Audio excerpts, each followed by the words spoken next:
What does it take to end a life that everyone believes is untouchable? To strike in the shadows where no one else dares, to vanish before the echo of your presence is felt. In the grim darkness of the far future, where war rages across stars and empires crumble under their own hubris, there exists a force beyond fear, beyond morality, and beyond death itself. They are the Officio Assassinorum, the Emperor's hidden edge, the unseen hand that bends fate with a single lethal stroke. And among their ranks, some kills are so impossible, so audacious, that they transcend legend. The first tale begins on the shattered moon of Carax Prime, a world scorched by centuries of war. The planet's surface was nothing but jagged black stone and drifting ash storms, a place where sunlight barely pierced the toxic clouds. In the upper spires of the planetary governor's palace, the man who ruled Carax Prime with iron and deceit had grown complacent. Countless enemies had tried to topple him, all failing in spectacular fashion. He believed himself untouchable. Yet in the night, a shadow slithered across the rooftops, sleek, silent, impossible. It was a Vindicator assassin. Cloaked in adaptive camouflage, he moved like smoke through the labyrinth of spires. Every step was precise, calculated, a silent rhythm of death. From a distance, the governor appeared serene, oblivious to the predator in his midst. In his hand, the assassin held a rifle so refined it could pierce armor plating, meant to stop anti-vehicle rounds, yet deliver a shot so silent it might be mistaken for the wind. The Vindicator had studied this target for months, memorizing every schedule, every guard rotation, every flaw in the palace's defenses.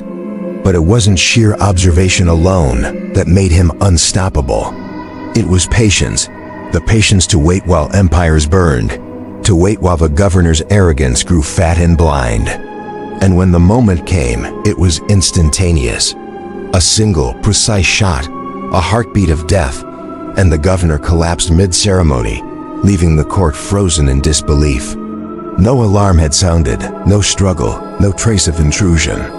Just a man dead where he once felt untouchable. That night, the Vindicator vanished into the darkness, leaving only whispers behind, and the knowledge that nothing, not even the mighty, could escape the Emperor's unseen hand. Yet not all assassinations are about a single silent shot. Some are about infiltration so daring, it borders on madness. Take the story of a Calidus assassin known as the Chameleon. She was dispatched to eliminate the archmagos of a rogue, Mechanicum Forge world, a man whose knowledge of forbidden technologies threatened the Imperium itself.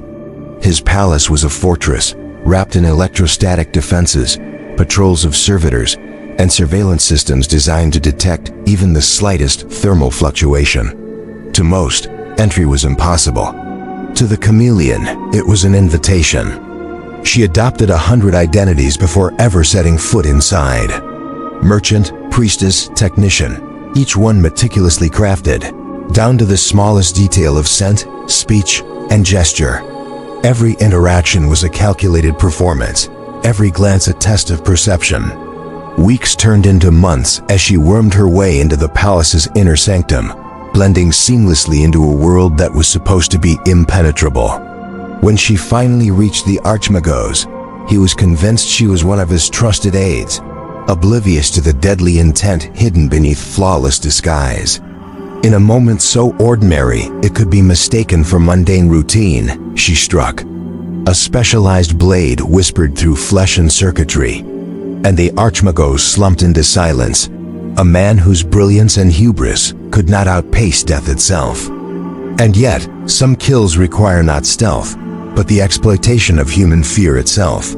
On the ice world of Krios Ix, a Deathstrike assassin faced a target whose paranoia was legendary. A planetary governor who had survived dozens of assassination attempts, each one more elaborate than the last. The governor's mind was a fortress, every step calculated, every threat imagined and neutralized in advance. But the Deathstrike understood something the governor did not. Even the strongest mind can be broken when confronted with the impossible. He appeared not as a shadow or a specter, but as an idea, a presence felt in the corner of the governor's vision. A cold brush of wind, a whisper carried through the ventilation shafts. Hours turned into a torturous stretch of sleepless terror as the governor's imagination conjured horrors real and unreal. And then, when his mind had frayed and his guards were exhausted, the death strike delivered the final act. Not with a gun, not with a blade, but with timing so precise that the governor never saw death coming. He simply fell, a broken man undone not by force alone, but by the perfect orchestration of fear and inevitability. Even within the halls of the Imperium, where the Emperor's will is law, there are individuals who believe themselves untouchable. Chaos warlords, Xenos tyrants, corrupted high lords. The Officio Assassinorum has struck them all, often in ways so audacious that even other assassins shake their heads. There is the tale of a Culexus assassin, a ghostly figure whose very presence nullifies psychic power. Sent to eliminate a sorcerer whose psychic influence had toppled planets, the Culexus moved through walls of mind and fire, untouched by spells and wards that would have incinerated any ordinary human. In the heart of a citadel surrounded by psychic storms, the assassin approached the sorcerer, a figure surrounded by unthinkable power, and ended the threat with an efficiency that seemed to defy the natural order. The sorcerer's death rippled across the warp, a shockwave felt in worlds light years away, leaving only the eerie calm of a threat removed without a single outward struggle. But the Officio's most impossible kills are not always the most violent. Some are psychological masterpieces, crafted over years of observation and manipulation. The tale of the Eversur assassin on the planet of Neros V is infamous for its sheer audacity. This target, a traitor commander whose cruelty was the stuff of nightmares, had a network of loyalists, traps, and loyal forces numbering in the tens of thousands. An open assault would have been suicide. The Eversur, however, thrived on chaos. Infiltrating the commander's mind through rumor, subtle manipulation, and staged accidents, the assassin created a reality where the commander began to doubt everything: his allies, his orders, even his own sanity. When paranoia reached its peak, the Eversur struck, not as a shadow, but as a storm. Explosions, fire, and terror erupted simultaneously across the command citadel, and in the midst of the chaos, the commander fell. The planet survived, the Imperium remained intact, and the story of the Eversur's method became whispered legend, studied by those who would follow in the shadows. Yet, even with all these tales, there are stories so secret that only a fragment ever reaches the ears of mortals. Worlds that vanish overnight, tyrants who disappear with no trace, entire armies collapsing because a single invisible agent pulled a thread too subtle to see. The Officio Assassinorum operates in these spaces, where the line between legend and truth blurs, where impossible is merely a word that defines the uninitiated. For every kill that reaches the archives, there are dozens, perhaps hundreds, that remain in shadow, their methods, motives, and even existence erased, as if they had never been. And in the end, the true horror is not merely in the skill or the lethality, but in the certainty that no fortress is safe, no mind invulnerable, no life beyond the reach of the Emperor's unseen hand. Each story, each assassination, becomes a thread in a tapestry of fear and inevitability, a quiet reminder that the galaxy, in all its chaos and war, is not governed by chance, but by precision, patience, and purpose. Yet even among legends, one kill stands out, whispered in fragments, feared even by the most seasoned assassins. A target so cunning, so guarded, that no assassin in history had ever succeeded. A man whose death could alter the balance of entire systems. A figure who believed himself untouchable, even by the Officio. And the story of how this impossible assassination was attempted is a story the galaxy has only begun to uncover. The moon of Carax Prime was quiet that night, yet somewhere in the void, another shadow stirred. Another plan was being set in motion. The impossible was being attempted once more. And in the darkness, a single question remained: who would fall next, and who would live to tell the tale?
The whispers had grown louder across the Imperium, carried through hushed corridors and coded transmissions.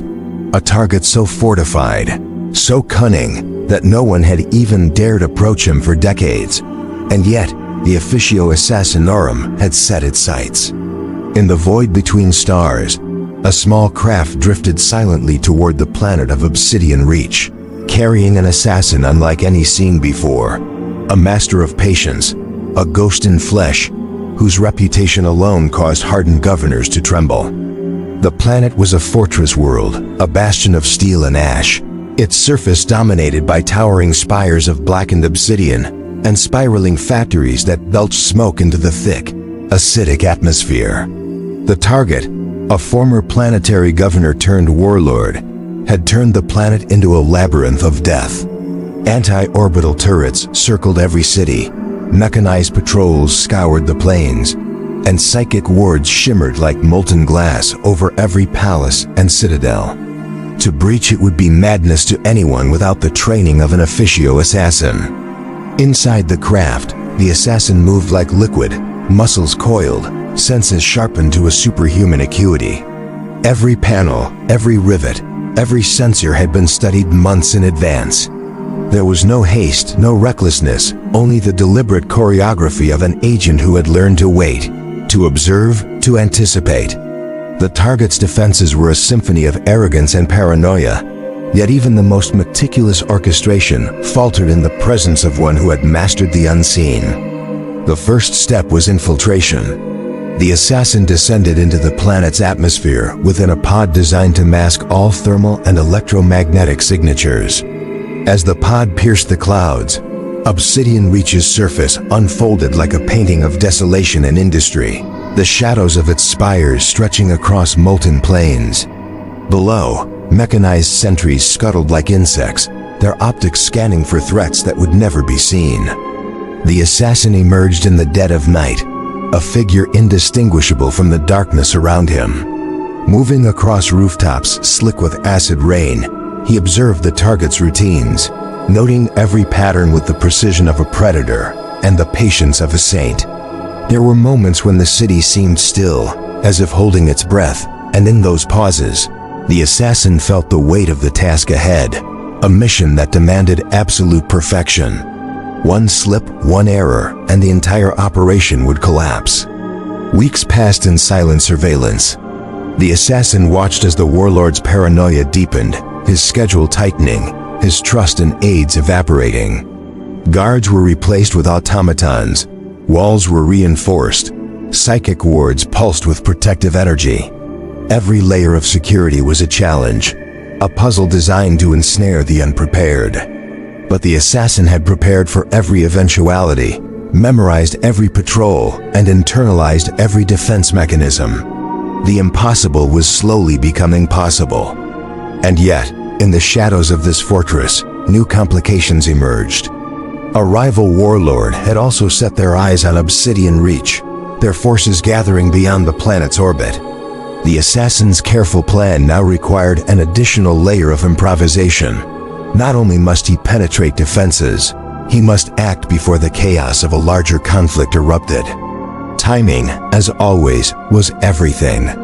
One night, under the pale glare of a distant sun, the assassin struck his first mark, a series of automated sensors and sentries that threatened to betray his presence. Moving with surgical precision, he dismantled them silently, leaving behind no evidence but a few flickering lights and the faint smell of scorched metal. It was a minor victory, but one that revealed the scale of the task. Even a single misstep could ignite alarms that would make the mission impossible. Within the target's citadel, the warlord had begun to sense the invisible threat. Unease had crept into his routine, a glance over the shoulder, a hand twitching toward a concealed weapon. Yet he remained confident in his invulnerability. He believed that the labyrinth of steel, fire, and psychic energy was impenetrable. He was wrong. The assassin had learned something vital. Fear could be weaponized, but so could patience. Rather than striking immediately, he allowed the tension to mount, feeding on the target's growing paranoia. Guards were made to doubt their senses, aides questioned their own loyalty, and the warlord's mind became a tightening coil of suspicion. It was psychological warfare on a scale that could drive ordinary men to madness. Finally, the moment came. The target, exhausted from sleepless nights and constant vigilance, moved through the palace alone, unaware that his every action had been anticipated. The assassin had traced every possible escape, calculated every defensive measure, and waited for the precise instant when human error would align with opportunity. A single breath, a single movement, and the impossible strike could be executed. Yet, just as the assassin approached, something unexpected occurred. The warlord paused, sensing an anomaly in the air, an imperceptible shift in the vibrations around him. Guards tightened their formation, and the psychic wards flared unpredictably. The assassin froze mid-step, calculating the new variables. The target was more prepared than anticipated, more cunning than intelligence had suggested. It was no longer a simple matter of timing or stealth. It had become a battle of wits, instinct, and nerves. For hours, the assassin shadowed the warlord, each step a test, each movement a gamble. They moved through corridors lined with obsidian, past chambers filled with arcane machinery and ritualistic relics. The atmosphere was thick with the tension of unspoken danger, the palpable weight of a life that could vanish in an instant. And yet, even in this heightened state of alert, the assassin maintained control, every heartbeat measured, every breath deliberate, every shadow a shield. At one point, the assassin encountered a young aide, a child of no more than 12, yet trained in espionage and subterfuge. Her eyes flickered with suspicion as she sensed something amiss. For a moment, the assassin paused, realizing the depth of vigilance required to navigate this fortress. One misstep could expose him to the warlord's forces, and the child's intuition was sharper than most soldiers' eyes. With a subtle misdirection, a faint trace of scent and shadow manipulation, the assassin diverted her attention just enough to pass unnoticed, a silent acknowledgement of the complexities of human perception in the midst of perfection. Time stretched into a fragile tension, a taut wire waiting to snap. Each step brought the assassin closer to the target, yet each movement was shadowed by the unknown. Automated defenses he had not anticipated, psychic pulses he could only guess at, guards whose loyalty could not be predicted. And in these moments, a strange reflection struck him. Even the most skilled predator is bound by chance, even in the realm of the Officio Assassinorum. The culmination of this patience, observation, and adaptation arrived at the warlord's private sanctum. Doors sealed with force fields, intricate locks, and wards of psychic energy barred entry. The assassin, however, had anticipated these layers. A series of micro-manipulations, a pulse of electromagnetic interference here, a carefully timed displacement of mechanical locks there, allowed him to slip inside, silent and undetectable. Inside, the air was thick with incense, the room dimly lit by ritualistic lamps that flickered shadows across the warlord's features. He looked both human and monstrous, a figure carved from arrogance and fear. The final approach was deliberate, almost ceremonious. Every step was a calculation of timing, sound, and shadow. And yet, as the assassin raised his weapon, something in the warlord's eyes shifted. Recognition? Doubt? The assassin could not tell, for 1,000 possibilities flashed in that moment. The warlord spoke, a low and deliberate tone, hinting at knowledge of what was to come. "I have waited for you. And yet you are here." It was an acknowledgement of inevitability and cunning, a recognition that the assassin's presence had already altered the outcome. No further words were needed. In the ensuing instant, the culmination of months of preparation, observation, and patience would be tested against a mind sharpened by fear, power, and experience. The warlord's hand moved toward a concealed weapon, and the assassin's training and reflexes collided with the reality of an unpredictable enemy. Outside, the storm of acid rain continued to lash against the spires, the planet's factories grinding tirelessly, the shadows stretching like dark veins across the steel surface. Within the sanctum, time seemed to fracture, moments elongating into eternity. Every breath, every movement, every heartbeat was a pivot point upon which life and death balanced. The assassin and the warlord faced one another in a silence that thundered louder than any battlefield, the culmination of the impossible hunt suspended in a single, fragile instant. And then, the unimaginable happened. A hidden contingency, one the assassin had not anticipated, activated, a defensive mechanism buried deep in the sanctum's design. A pulse of energy flared, knocking both predator and prey into a chaotic ballet of light and shadow. The warlord's laughter echoed through the chamber, a sound both triumphant and horrifying. The assassin, momentarily displaced, recalibrated, a surge of focus cutting through the chaos. Every training, every instinct, every memory of preparation converged in the next heartbeat. Outside, the storm intensified, as if the planet itself had sensed the climax unfolding within its fortress. And in that chaos, one truth crystallized: even the Officio Assassinorum, with all its legends, all its skill, and all its patience, must contend with unpredictability. Death is precise, but life, even corrupted and tyrannical, is chaotic and stubborn.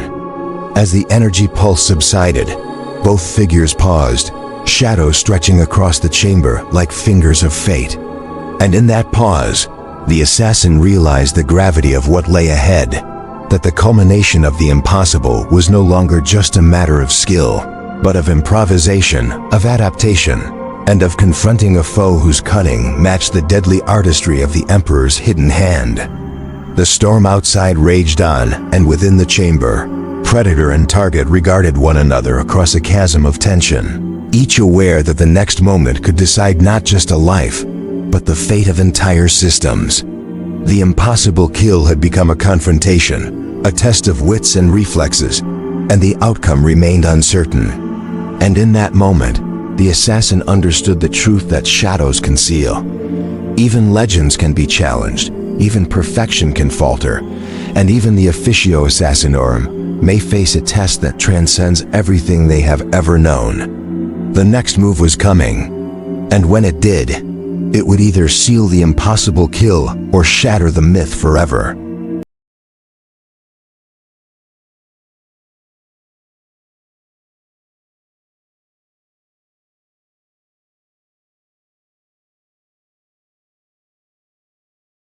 A single bead of condensation slid down the obsidian wall, catching the dim flicker of the sanctum's ritual lamps, and for a moment, the universe seemed to shrink to the narrow space between predator and prey.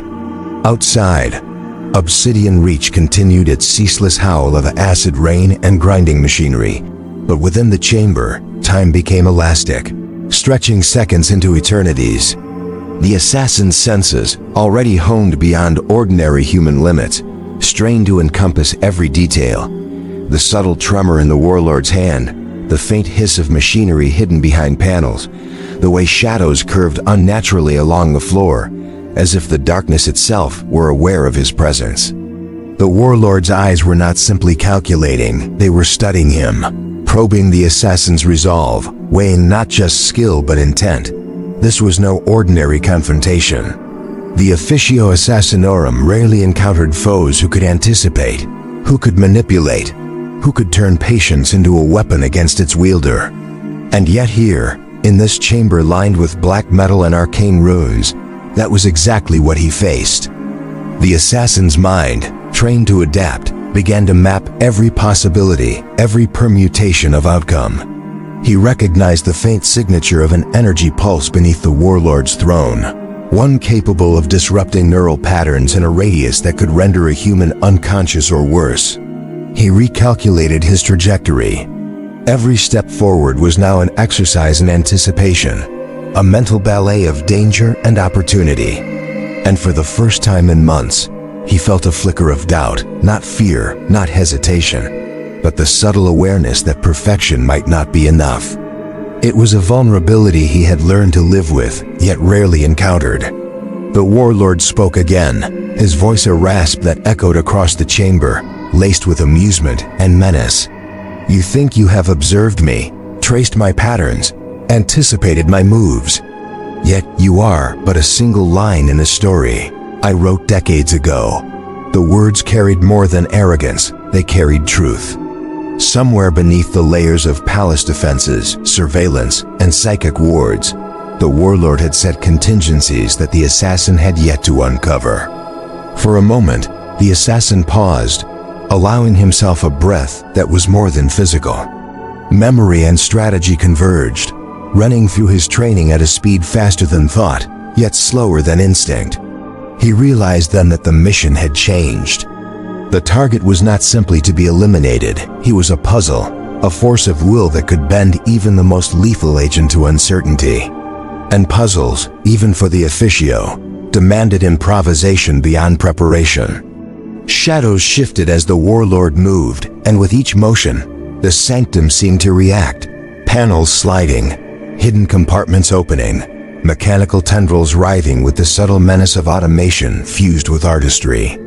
The room itself had become a participant in the confrontation, a silent witness that held secrets the assassin had not yet uncovered. He could smell the metallic tang of ozone from the warlord's concealed energy grids, feel the faint hum of psychic wards beneath the stone floor. Every detail told a story, and every story suggested layers of complication previously unimagined. The assassin adjusted, moving like water over jagged stone. Steps measured, breaths controlled, movements so precise that even the subtlest vibrations were accounted for. And yet, just as he approached the warlord, a new variable shattered the balance. A hidden mechanism triggered, a net of shimmering energy unfolding in a lattice designed to capture, neutralize, and isolate intruders. It moved faster than the eye could track, yet the assassin anticipated it in a fraction of a heartbeat. He dove, rolling along the floor, feeling the pulse of raw energy pass mere centimeters above his head. Sparks hissed where his body narrowly avoided contact, burning the air with acrid smoke. The warlord laughed, a sound that carried both triumph and incredulity. "So you can dodge my toys, but can you outthink them?" His words were almost lyrical, a cadence of menace that hinted at a mind as dangerous as any weapon. The assassin rose from his dive, recalculating instantly, understanding that the sanctum was no longer just a physical trap, it was psychological warfare. Every movement, every reflex, every sensory input was designed to manipulate him, to push him toward error, toward vulnerability. A brief pause allowed the assassin a moment of introspection. Here, in the center of calculated chaos, he confronted a truth that few of his kind allowed themselves to acknowledge. Perfection was a myth, even for those trained to be gods of death.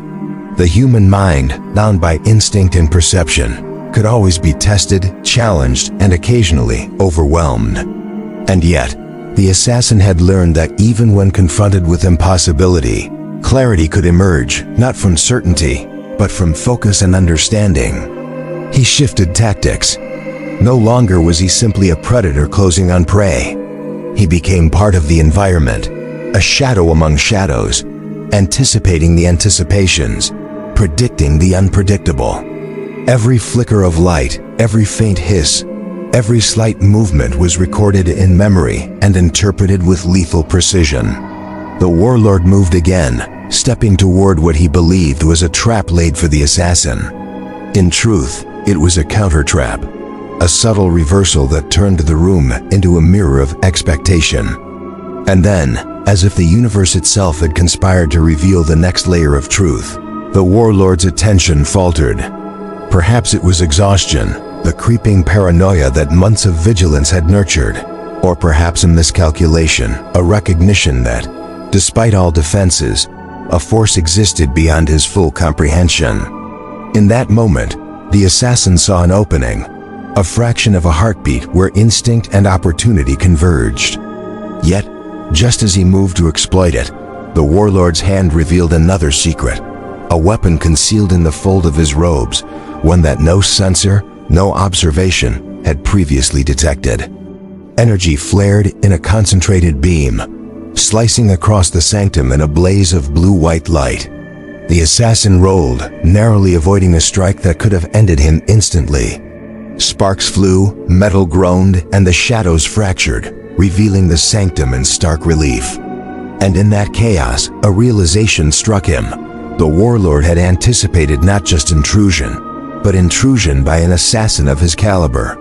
The traps, the wards, the layers of defense, they had been designed with knowledge of the Officio itself, a profound understanding of the methods and limitations of those who lived in shadow. The assassin rose again, feeling the weight of fatigue that comes not from exertion, but from constant hyper-awareness. For the first time, he questioned not his skill, but the nature of the opponent he faced. This was no ordinary target. This was a mind molded by fear, cunning, and centuries of survival. This was a force that could adapt, improvise, and challenge the very principles that had guided the assassin's life. Yet, even in this moment of heightened danger, clarity emerged. The warlord's reliance on predictable defenses, his belief in ultimate invulnerability, left a subtle pattern, an almost imperceptible rhythm in his movements, a cadence repeated unconsciously. The assassin's training, honed over decades of impossible missions, allowed him to detect this rhythm, to find the imperfection hidden within perfection. It was slender, almost non-existent, yet enough to shift the balance. The sanctum itself seemed to respond. Sparks flickered, shadows lengthened, and the distant hum of Obsidian Reach's machinery merged with the resonance of the warlord's psychic wards, creating an atmosphere charged with anticipation and dread. The assassin advanced, each step a negotiation with fate, each movement a dialogue with inevitability. The warlord raised the concealed weapon again, eyes glinting with the certainty of mastery. And then, in a sudden twist that neither had fully anticipated, the chamber shifted, walls moved, floors realigned, and a hidden section of the sanctum revealed itself. From the darkness, figures emerged, not guards, but assassins of a different breed, trained in methods unknown even to the Officio. They were allies of the warlord, or perhaps agents with their own agenda, their presence transforming the confrontation into a deadly threefold puzzle. The assassin froze, instincts flaring, understanding that the mission's parameters had changed entirely. The impossible had grown infinitely more complex. In that moment, a new awareness dawned. The warlord had not merely survived through cunning, but through orchestration. This confrontation was not simply a test of skill or reflex. It was a labyrinth designed to probe, to measure, and to exploit the limits of even the most lethal agent. The assassin understood that failure was not merely possible. It was probable if he did not adapt immediately. And yet, as the figures stepped forward, their presence illuminated by flickering lamps, the assassin saw a subtle anomaly, a flaw in their formation, a hesitation in movement, a trace of human imperfection beneath layers of training. The warlord's confidence, though immense, was not absolute. The puzzle was not unsolvable, only extraordinarily difficult. The assassin adjusted, recalculating, moving like a shadow dancing across steel, smoke, and flame. The storm outside battered the spires, lightning crackling across the acid skies, as though the planet itself had sensed the climax unfolding within. He understood with cold precision that every next moment would demand more than skill. It would demand creativity, intuition, and the ability to act beyond preparation. As he advanced toward the warlord, now flanked by these unexpected agents, one thought crystallized in his mind, sharp and undeniable. The mission was no longer about killing, it was about understanding. Understanding the depth of cunning, the orchestration of fear, the manipulation of perception. And in that understanding lay the key to survival and perhaps eventual victory. The chamber held its breath, the shadow suspended between life and death. And in that suspended moment, the assassin realized the ultimate truth of the Officio Assassinorum's work. Impossible kills were never about certainty. They were about perception, adaptation, and the relentless pursuit of a goal when every variable seemed designed to prevent it. Then, without The sanctum shuddered under the weight of the unseen storm, a tremor that rippled through obsidian walls and fractured floors. Yet within it, time slowed, folding inward like a fragile origami of tension. Outside, obsidian reaches acid rain screamed against spires, a metallic hiss that reverberated across the skyline. Inside, the assassin's senses stretched to their limits, attuned to every imperceptible vibration, every whisper of movement. The warlord, flanked by his unexpected allies, was no longer merely a target. He had become the axis of a living, breathing labyrinth, a nexus of traps, strategy, and human unpredictability. Each breath the assassin drew felt heavier, charged with the anticipation of a storm that had yet to break. The walls, lined with ancient obsidian and adorned with sigils of forgotten cults, seemed to pulse with latent energy, a silent witness to the unfolding confrontation. Shadows curled unnaturally, as if even darkness itself hesitated, uncertain how the dance of predator and prey would conclude. The figures who had emerged from the hidden section of the sanctum stood poised, rigid, their presence a silent challenge, a question. Could the assassin bend fate in a place designed to break him? He moved, deliberate and cautious, every step measured against the rhythm of the warlord's pulse, every movement in negotiation with inevitability. The hidden agents mirrored his pace, their eyes trained on him, yet betraying micro-expressions, tiny hesitations that spoke of imperfection beneath training. The assassin cataloged these, folding them into a mental map of possibility, each new observation another thread in the tapestry of survival. And then a subtle sound so faint it could have been imagined shifted everything. A soft hiss, a click of metal on metal, the faintest flicker of a kinetic mechanism beneath the floor.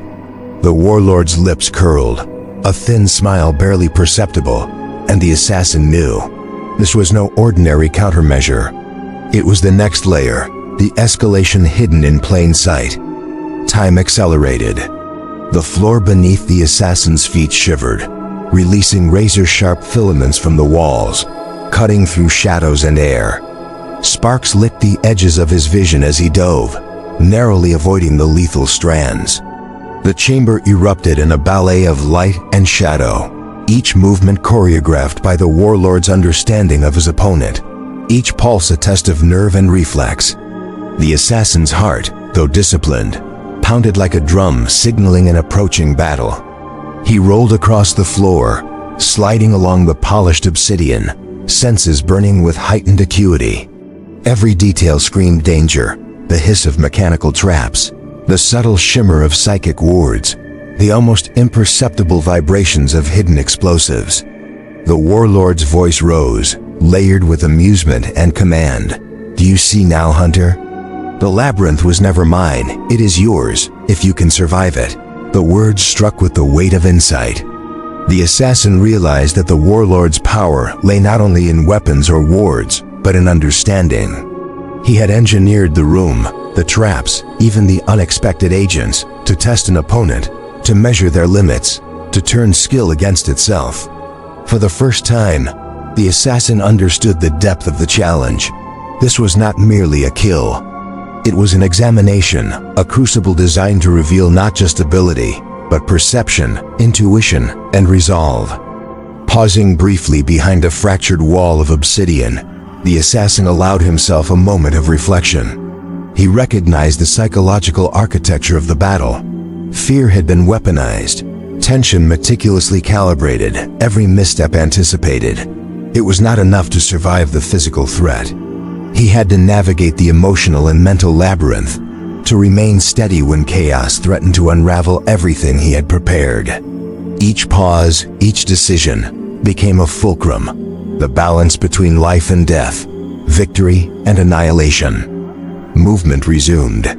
He advanced, weaving between filaments, dodging kinetic traps, slipping through shadows that seemed almost sentient in their precision. The warlord's agents moved in concert, yet each bore subtle imperfections, the flicker of doubt, the hesitation of muscle, the almost imperceptible delay in perception. The assassin noted these with the precision of a master strategist, threading them into a counter-narrative of motion and survival. And then a sound shattered the rhythm, a scream, human, raw, echoing from a side chamber. The warlord's head turned briefly, an imperfection exploited. The assassin seized it, moving through a corridor that had previously been considered impassable, a narrow, pulsating vein of space between traps. Each step heightened the tension, as if the chamber itself held its breath, aware that the final convergence was near. He emerged into a wider hall, the air thick with the scent of ozone, burning metal, and the faint tang of fear. The warlord stood at the far end, flanked by his agents. Yet now something had shifted in their formation, a gap, brief and subtle, revealing not weakness but opportunity. The assassin's eyes narrowed, reading the room, calculating angles, forces, and potential outcomes. He understood that this was the prelude to the final confrontation, the moment before the storm broke. The chamber seemed to contract around him. Shadows stretched like reaching fingers. Lights flickered in response to the psychic resonance emanating from the warlord. Every sound, the hiss of energy grids, the creak of moving walls, the faint mechanical whirring of hidden defense systems, wove into a tapestry of sensory overload. Yet beneath it all, a rhythm emerged, a cadence he could exploit. The warlord's lips moved again, but not in speech this time. Subtle gestures, almost imperceptible, signaling hidden contingencies. The assassin understood. The fight was as much about reading intent as it was about evading death. Every micro-expression, every nuanced motion was a map of strategy, a code to be interpreted under pressure. A sudden surge of movement erupted. One of the hidden agents lunged, a blur of steel and reflex, but the assassin anticipated the strike, parrying with the precision of a blade guided by thought itself. Sparks flew, metal clanged, and in the brief chaos, he glimpsed the warlord's reaction. A fleeting moment of uncertainty, a fraction of hesitation that could be exploited. Silence followed, dense and oppressive, a calm that pressed against the assassin's chest. The warlord adjusted, the agents recalibrated, and in that heartbeat of stillness, the assassin reflected. The impossible kill had morphed into a duel of intellects, a convergence of wills. Victory would require not just precision or training, but intuition, courage, and the ability to perceive the unseen. Then, the chamber shifted again. Panels slid, floors adjusted, and a hidden aperture revealed an entirely new angle. Another layer of the labyrinth that no intelligence had reported, no observation had predicted. The assassin froze, senses blazing. The warlord's eyes glimmered with anticipation, revealing that the final gambit was still unfolding, a move that had not yet been revealed to either combatant. Every detail screamed danger. Every shadow could conceal a threat. Every reflection could distort perception. And yet, amid the maelstrom of possibility, a subtle thread of clarity emerged. The assassin understood that the next instant would define everything. One correct move, one decisive understanding, could collapse the labyrinth in his favor. One misstep could end the mission, his life, and alter the fate of entire systems. The warlord raised his hand, fingers brushing the hilt of a concealed weapon. Energy pulsed faintly beneath the floor, tracing circuits that could ignite in 1,000 lethal patterns. His lips curled into a smile that promised both triumph and revelation. The agents flanked him, poised for any shift, yet even they mirrored the tension, betraying the human element beneath disciplined training. And the assassin, in that charged silence, recognized the apex of the storm approaching, the convergence point where preparation, instinct, and perception would collide. The impossible kill was no longer just a mission, it was a reckoning. Every layer, the chamber held its breath, a suspended heartbeat within the labyrinth of obsidian reach. The assassin's eyes flickered across shadows, tracing the faint shimmer of kinetic traps, the subtle undulations of psychic energy, the twitch of the warlord's muscles. Every moment was a thread, and he felt the weight of the entire operation suspended on the next movement. Then the warlord moved. Not aggressively, not with immediate attack, but with a deliberate shift that rippled through the sanctum. A section of the floor tilted, revealing a concealed pit, a maw of darkness filled with energy conduits and lethal filaments. Sparks danced across the edges, casting sharp, fractured light across the warlord's face. He smiled, a curve of triumph and confidence, a predator confident in his own labyrinthine design. The assassin's breath slowed. He was not afraid. Fear was a luxury of the untrained. He calculated, adjusted, flowed.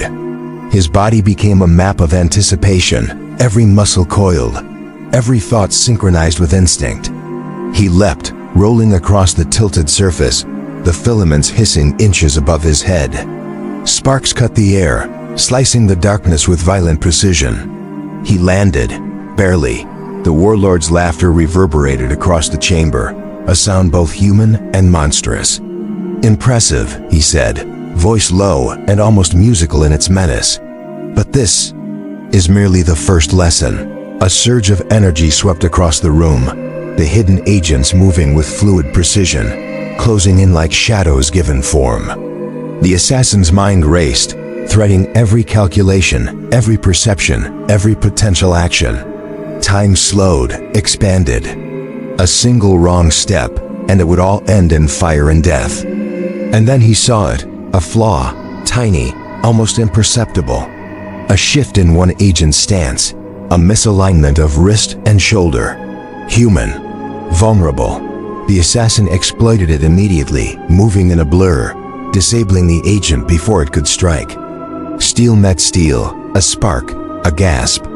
Another agent fell, then another, each movement precise, each strike weighted with finality. The warlord's eyes narrowed, recognition flashing across his features. But the warlord did not falter. He raised his hand, a faint hum emanating from the floor beneath him. Psychic energy surged, the air vibrating with a force that pushed against the assassin's body, distorting perception. For a moment, it felt as if the world itself were bending, the walls of the sanctum melting into light and shadow. The assassin's vision blurred, yet he advanced. Step by step, inch by inch, drawing closer. In that moment, the truth revealed itself. The warlord had not merely relied on traps, psychic wards, and agents. He had anticipated the Officio's presence, had studied, understood, predicted every method of infiltration, every tactic of the assassin. This confrontation was not just a kill. It was a dialogue of minds, a test of will, endurance, and perception. And for the first time, the assassin felt something that was almost foreign: awe. Respect for a foe who mirrored his own lethal artistry. The two moved as if the chamber itself were a stage, predator and prey entwined in a dance of lethal precision. The warlord's weapon flared, a blade of psychic energy slicing through the air with a roar. The assassin deflected, rolling across a floor that seemed to quake with power, feeling every vibration, every shift in balance. Sparks showered, filaments hissed, and the walls shivered with kinetic energy. The clash was violent, brutal, yet controlled, a symphony of motion and danger. Then came a pause. The chamber's light fractured, a single ray illuminating the warlord's face. His eyes glimmered with a revelation, a hint of vulnerability he had not shown before. The assassin, panting, muscles coiled, recognized the opening. It was subtle, yet undeniable, a human hesitation in a being who had crafted invulnerability. He struck, not with brute force, not with reckless aggression, but with precision born of months of preparation and years of instinct. The blade found its mark, not in the chest, not in the neck, but in the nexus of psychic energy the warlord had relied upon. A scream erupted, not just of pain but of sudden disorienting realization. The warlord staggered, the psychic wards flickering and collapsing, the hidden traps disengaging in chaotic failure. Silence followed, thick, heavy, almost suffocating. The assassin lowered his blade, watching as the warlord crumpled to the floor, not dead, but broken, stripped of the layers of control, power, and perception that had sustained him. The agents, now leaderless, hesitated, then fled, melting back into the shadows of the sanctum. The assassin took a step forward, chest heaving, senses still acutely aware, but a faint relief threading through him. The storm of chaos, the intricate web of traps, the confrontation of minds had culminated. The impossible had been achieved, yet not without cost. The chamber bore scars of their duel, scorched floors, shattered walls, sparks raining from damaged conduits. The air was heavy with smoke and the metallic tang of ozone. And then the assassin understood something deeper. The warlord's design, his labyrinth, his anticipation, it was not merely to survive or to dominate. It had been a test of perception itself, an examination of how one confronts inevitability, how one acts when every variable seems beyond control. In breaking the warlord, the assassin had also confronted himself, his own limits, the fragility and resilience of his skill, his instinct, his humanity. The warlord looked up, eyes wide, not with fear, but with understanding. He spoke, a rasp barely audible over the hum of failing machinery. "You are not like the others." And in that statement, the assassin glimpsed the essence of their encounter, a recognition that death and life, predator and prey, were bound in ways far more complex than simple kill and survival. Slowly, the assassin sheathed his weapon. He surveyed the chamber, noting the subtle pulse of the remaining psychic energy, the quivering shadows, the fractured walls. Obsidian Reach's storm continued outside, relentless, but within the sanctum, a fragile calm had settled. Not peace, never peace, but a momentary equilibrium born of survival, skill, and understanding. He moved toward the warlord, careful yet deliberate. Each step was measured, each breath controlled. There was no triumph in his motion, no arrogance, only the acknowledgement of the storm endured and the clarity that had emerged from it. For a brief moment, predator and prey regarded one another not as enemy and target, but as two forces who had met at the edge of impossibility and emerged changed. The warlord's lips curled into the faintest semblance of a smile, though it was thin and weary. "Perhaps the impossible is possible," he whispered, almost to himself, almost as if admitting a truth too long denied. The assassin paused, letting the moment breathe, letting the weight of months, of planning, of tension settle into understanding.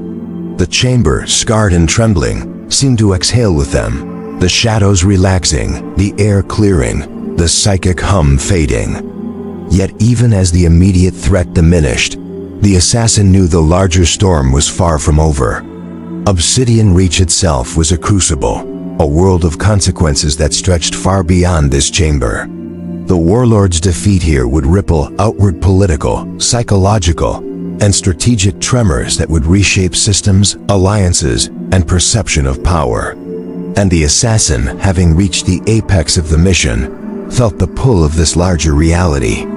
He looked toward the fractured windows, the storm beyond, the spires jutting like black teeth into acid skies. In the distance, the faint shimmer of orbital vessels could be seen, the first hints of new players drawn to the chaos.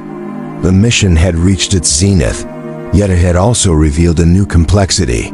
The galaxy did not yield to mastery alone. Every victory was a prelude to another challenge, every kill a doorway to further intrigue.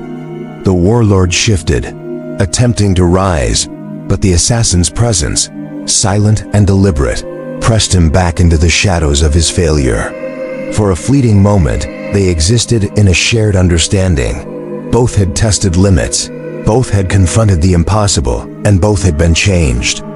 The assassin exhaled slowly, a rare, human gesture in a life defined by precision and detachment. The storm of Obsidian Reach beat against the walls and spires, yet inside, a fragile clarity had been achieved. He understood the weight of the Officio's work, the cost of perfection, and the truths revealed when life and death collide with the inevitability of inevitability itself. And then, with the warlord incapacitated and the sanctum temporarily subdued, he allowed himself to step back, to survey the scope of what had been accomplished, and to acknowledge the subtle, profound realization that had emerged. Impossible kills are never merely about lethality, they are about perception, understanding, and the capacity to act in the spaces between certainty and chaos. A soft hum echoed through the chamber, the last pulse of remaining psychic energy fading. The storm outside began to wane slightly, rain still lashing against spires, yet less violently. The assassin's shadow stretched across the fractured floor, long and still, a reminder that in the end, survival was only the first victory. Understanding was the true prize. And as he stepped toward the exit, toward the uncertain galaxy beyond Obsidian reach, the assassin carried with him a new awareness. The labyrinth had been more than a challenge, it had been a revelation. One that would shape not only this mission, but every mission, every encounter, and every calculation that followed. The sanctum was silent now, but silence itself was charged with meaning. The impossible had been confronted, the apex reached, and the consequences of this confrontation were just beginning to ripple outward. The galaxy awaited. And in that charged calm, the assassin paused, sensing the first tremors of the next storm. The storm had passed. Outside, Obsidian Reach still glimmered under sheets of acid rain, but the howling winds had softened to a mournful whisper, the spires now dripping with molten reflections of a battered sky. Inside the sanctum, silence reigned. The remnants of battle lay scattered like the memory of a dream-shattered walls, smoldering conduits, and shadows that clung to the corners like silent witnesses. Yet for the first time in months, the assassin felt the rare, almost foreign sensation of stillness. Not victory, not triumph, but calm. A fragile, profound calm that followed the storm. He moved through the chamber with deliberate slowness, each step echoing against obsidian floors. His senses, still finely attuned, picked up the faintest tremor in the air, the lingering hum of collapsed psychic wards, the subtle warmth where energy had once surged. Every detail told a story of what had transpired, of the relentless dance between predator and prey, of the intricate calculus of anticipation, instinct, and will. He paused beside the warlord, now slumped against a fractured wall, his breathing steady, his eyes closed, not in pain, but in acceptance. For a moment, the assassin studied him, not as an enemy, but as a mirror. Both had walked paths defined by precision and control. Both had orchestrated and predicted, calculated and observed. And both had discovered a truth that only emerges at the apex of confrontation. Even the most meticulous designs, the most formidable strategies, are bound by the unpredictability of choice, the impermanence of life, and the fragility of certainty. The chamber seemed to inhale with him, shadows stretching long across the floor, light flickering softly through fractured panels. The air was thick with the smell of ozone and scorched metal, yet it carried a strange serenity. In that quiet, the assassin felt the weight of every step that had led here, every moment of anticipation and reflection, every pause in which patience had been the most lethal weapon. The impossible kill, the mission that had consumed months of planning, had revealed more than skill, it had revealed understanding. He walked slowly toward the large, fractured window overlooking the city below. The acid rain had dulled to mist, and in its veil, the black spires of Obsidian Reach glimmered faintly, reflections distorted by water and shadow. Machinery in the distance ground on, indifferent to the human or inhuman dramas that had just unfolded within a single chamber. He realized then that the warlord, like the city itself, was both formidable and fragile, a monument to ambition, intellect, and fear. And in understanding the nature of ambition and its vulnerabilities, the assassin glimpsed a subtle truth. The galaxy, in all its vastness, was a labyrinth of consequence, perception, and hidden pathways. He turned back to the warlord. The man's eyes met his, steady and unflinching now, stripped of arrogance, stripped of pretense. There was no malice, no calculation, only acknowledgement. Recognition of what had occurred, of the forces at play, and of the rare understanding that sometimes, even in conflict, both parties emerge transformed. The assassin nodded slightly, a gesture of silent respect. No words were needed. They had communicated through action, through patience, through a shared understanding of inevitability and choice. For the first time, the assassin allowed himself to pause, to reflect. He remembered the mission briefing, the maps, the simulations, the countless hours of study. He remembered the meticulously planned infiltration, the anticipation of every defensive measure, the careful choreography of movement and observation. And yet, none of that could have fully prepared him for the reality of the confrontation. The living, breathing unpredictability of another mind, another will, operating with equal skill and determination. It struck him that the true measure of the Officio Assassinorum's work was not in the act of killing itself, but in the journey toward understanding the impossible. Every trap, every countermeasure, every calculated risk was a reflection of the universe's complexity, of the delicate balance between control and chaos, life and death, predator and prey. The impossible kill was not merely about eliminating a target, it was about perceiving the intricate patterns woven into the fabric of reality and navigating them with clarity, courage, and insight. The warlord's voice, faint and deliberate, broke the silence. "Do you see it now?" he asked, almost rhetorically. "The web. The layers, the choices. The impossible is not the act. It is the understanding. And you have seen it." The assassin did not respond immediately. He allowed the words to settle, to sink into the quiet that enveloped the chamber. They were more than a statement. They were a reflection, a lesson embedded in the aftermath of action and consequence. In that silence, he understood that the mission had transcended skill or ambition. It had become an exploration of perception, patience, and the human or inhuman capacity to navigate the unknowable. He approached the warlord again, this time not with weapon drawn, but with awareness, with the recognition of what had passed. The man's hands were open, palms facing upward, an offering of surrender or perhaps acknowledgement. The assassin studied him, noting the faint scars on his hands, the subtle tremor in his fingers, the faint exhale of breath that revealed exhaustion, relief, and perhaps understanding. The sanctum had tested them both, stripped them to their core, and left them standing amidst ruins and shadows, alive, aware, and changed. The assassin stepped toward the fractured door of the chamber. Beyond it, the storm had softened into a veil of mist and muted thunder. Obsidian Reach sprawled below, a city of contradictions, beauty and menace, ambition and decay, light fractured through shadow. He paused at the threshold, glancing back one last time. The warlord's gaze met his, a silent acknowledgement passing between them. Both had survived, both had endured, and both had glimpsed a truth that could not be contained in words. The assassin's voice, when it finally emerged, was quiet, almost to himself. The impossible is not in the strike, but in seeing beyond it. He turned, stepping into the mist, the faint glow of the city reflecting across his silhouette, and allowed the weight of the mission to settle around him like a cloak.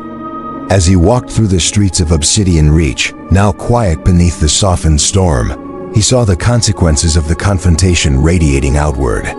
A city that had been held in tension, now breathed with fragile equilibrium. Systems and structures would adjust, recalibrate, and evolve. Those who had watched from the shadows, who had anticipated events in secret, would learn of the shifts and respond in kind. Change was subtle, inevitable, and pervasive. And yet, amid the complexity, the assassin felt a profound simplicity. Life and choice, action and consequence, predator and prey all were bound together in ways that demanded recognition, reflection, and humility. To confront the impossible was to confront not only another's design, but one's own perception, patience, and understanding. He paused on a high ledge overlooking the city. Rain still dripped from spires, light fractured through clouds, and shadows stretched long across streets and rooftops.